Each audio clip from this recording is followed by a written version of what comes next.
What does it mean to wake up to the rumbling of tanks instead of the chirping of birds? To face the stark and chilling reality of war instead of the hopeful promise of peace? This is the reality for the people of Rafah, a city caught in the crossfire of a relentless conflict. Just hours after Hamas accepted a ceasefire proposal, Israeli tanks rolled into Rafah. The city, separated from Egypt by a concrete border wall, had been a lifeline for international aid trickling in since the start of the war.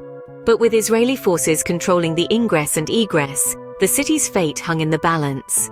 As the tanks advanced, Israeli warplanes pummeled homes through the night and into the dawn of the following Tuesday.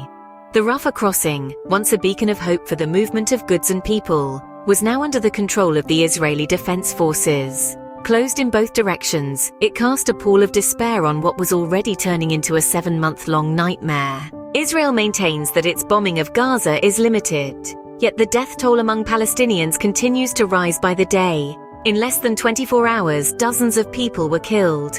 Makeshift tents are all doctors have to work with, as all hospitals in Gaza have been bombed.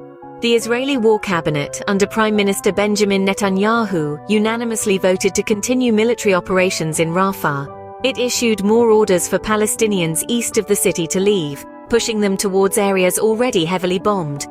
This has triggered a global outcry, with the international community speaking out against any military action in Rafah.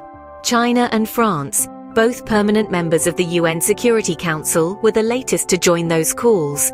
The EU High Representative Joseph Bell expressed the collective sentiment, urging Netanyahu not to attack Rafah. Belgium called for an immediate stop to weapons being exported to Israel. Egypt also raised its objections to Israel's bombing right on its border. Hundreds of trucks carrying desperately needed food, clean water and medication remain lined up on its roads, banned from entering Gaza. Israel's takeover of the crossing means patients also can't go through.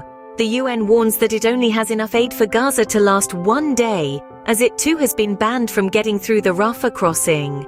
The unfolding events in Rafah paint a grim picture of a city under siege, a people under duress, and a world grappling with the complexities of war and peace.